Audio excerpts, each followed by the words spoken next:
Flemings.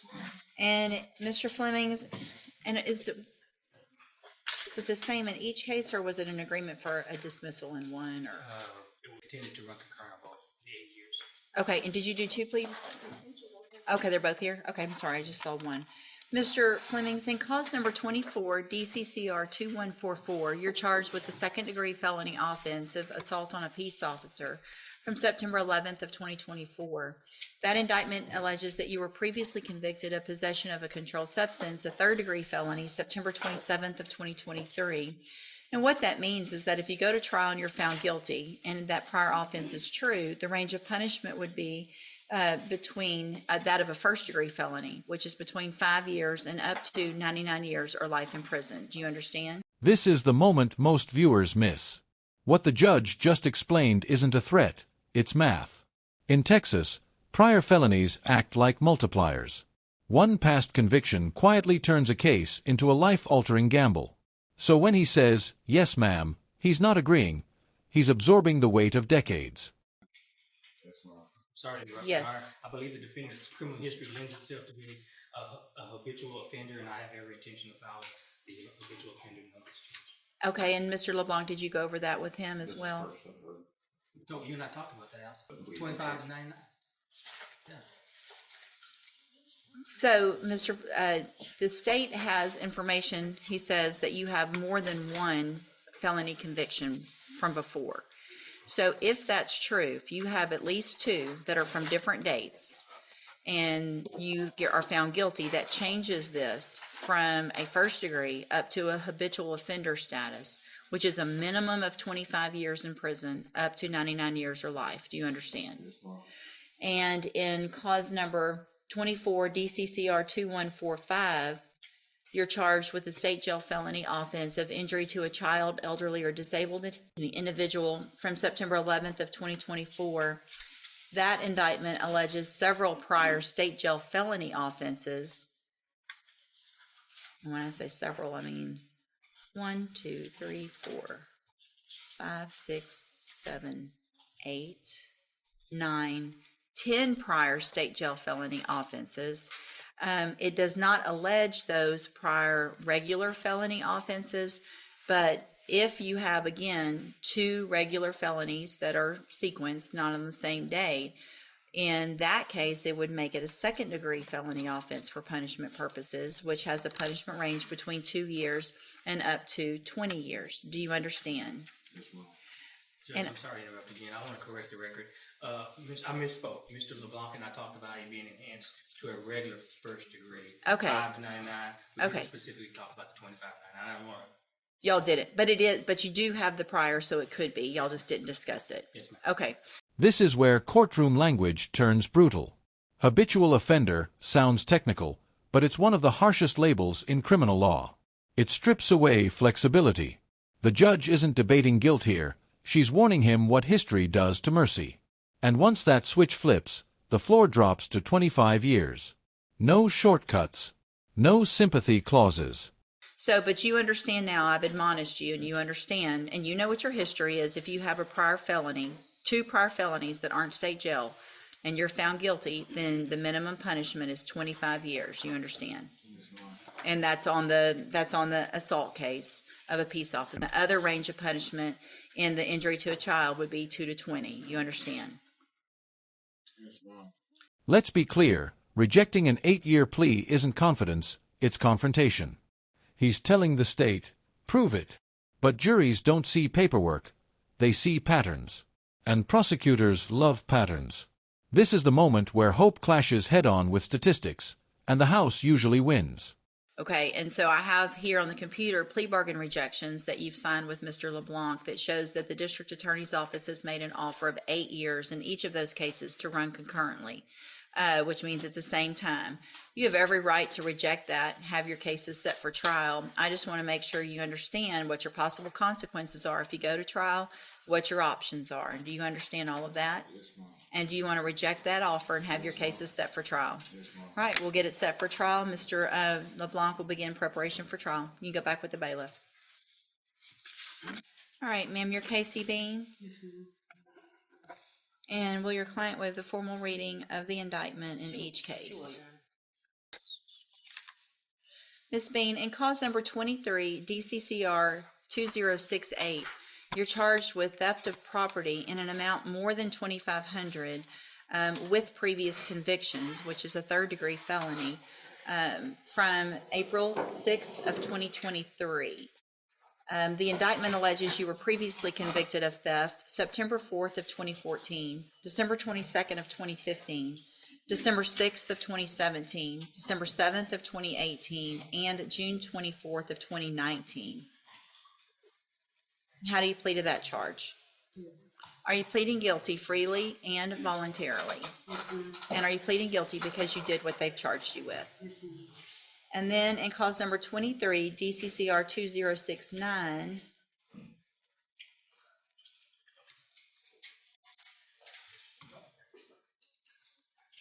you're also charged with theft of property with previous convictions in an amount more than $2,500 from June 25th of 2023. And how do you plead to that charge? That's also alleges all of those same prior offenses. And are all of those same prior offenses true? And in this case, did you enter your plea of guilty freely and voluntarily, and because you did what they charged you with? In each of these cases, I have here on the computer some documents that have your signature on them that the state has marked as exhibit number 1. Before you sign these, did you go over them with Ms. Holmes? Do you fully understand them? And do you understand, if I follow the agreement that you've made with the district attorney, that you will be waiving or giving up any right to appeal? You also understand, if you're not a U.S. citizen, that a plea of guilty or no contest may result in your deportation, exclusion from admission to the country, or denial of naturalization under federal law. State tenders number 1 in each case. No objection. It's admitted in each case. Is there any evidence that Ms. Bean is not competent? No, Your Honor. All right, ma'am. In each of your cases, I'm going to find that you entered your pleas of guilty freely and voluntarily, find that you're mentally competent and you understand the nature and the consequences of those pleas. In cause number 23, DCCR 2069, find sufficient evidence to find you guilty, and at this time find you guilty of theft with previous convictions in an amount above $2,500. Sentence you to a term of 4 years in the institutional division of the Texas Department of Corrections. You will receive credit on that for any time that the law gives you the right to receive. In addition to that, I will give you credit for any from the date of indictments in each of these cases, which is from November 29th of 2023. So you will receive credit from November 29th of 2023. Y'all have marked that on here as 624 days. I'm going to assume that y'all did that math correctly. But it's for sure from the date of indictment on each case. Do you understand? And then in cause number 23, DCCR 206, which one did I just do? 6-8, was it? Just did 9. Well, I did the plea papers, but then which one did I make the finding I'm on? not sure. That I made the finding? Okay. In 23 DCCR, you good? Sorry.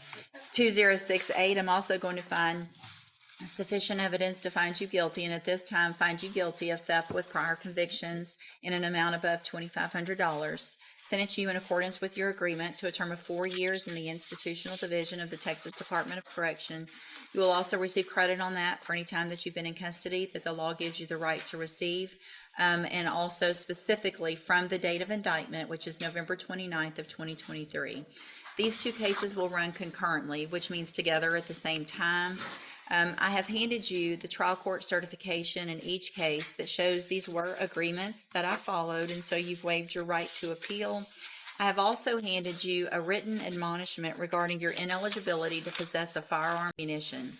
Because of the judgments entered against you, you're ineligible under Texas law to possess a firearm or ammunition. Possession of a firearm or ammunition could lead to charges against you. Firearm is a legal term, and you should read the written admonishment I provide you to see what devices qualify as a firearm. If you have questions about the laws that make you ineligible to possess a firearm or ammunition, or about how long that lasts, you can talk to Ms. Holmes. All right? Good luck to you, ma'am. You can go back with the bailiff. And a GPS. That's your bond. Yes, ma'am, we'll just need to set it for our contestant. Are you going to plea on the motion? Have y'all talked about it? Well, he has a new aggravated robbery. There's a new aggravated So robbery. that'll have to be part of it. Okay. So we're just gonna enter pleas on the motion? He'll enter pleas is not true on request of hearing. Yes, ma'am. Mr. Kidd, raise your right hand the best you can, sir. Do you swear or affirm the testimony you're going to give in this hearing will be the truth, the whole truth, and nothing but the truth, so help you God? Thank you. You can put your hand down. Will he waive the formal reading of the motion? So waived. Mr. Kidd, in cause number 21-38744, I have a first amended motion to revoke your unadjudicated probation. It shows that you were placed on probation November 16th of 2022 for the offense of robbery, a second-degree felony, and that was a 10-year deferred probation. Is that correct? This motion alleges that you violated your probation. Count 1 alleges that you failed to work faithfully at suitable employment and provide verification of that. And is that true or not true?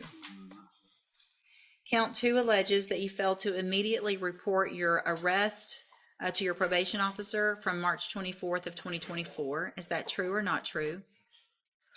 Count 3 alleges that you were in an establishment licensed to serve alcoholic beverages March 24th of 2024 in violation of your probation. Is that true or not true? Hang on, I just need trues or not true. Count 4, I'm sorry, I skipped 3. That was count 4. I'll enter a plea of true for count 4. Count 3, count 3 alleges that you failed to provide proof of filing or attempting to file your taxes for the year 2023. Is that true or not true? Count 5 alleges that you were at a location other than your residence at approximately 1:20 a.m. March 24th of 2024. And is that true or not true? Count 6 alleges that you failed to provide verification of entering and successfully completing the anger management program. Is that true or not true? I'm sorry, not true. Count 7 alleges that you failed to provide verification of completing the theft prevention class. Is that true or not true? Count 8 alleges that as of April 16th, 2024, you were $400 behind in payments of restitution to the victim. Is that true or not true? Count 9 alleges that you were behind in your court-assessed fees in the amount of $761 as of April 16th of 2024. Is that true or not true? Count 10 alleges that you failed to provide verification of entering and successfully completing the moral recognition therapy. Is that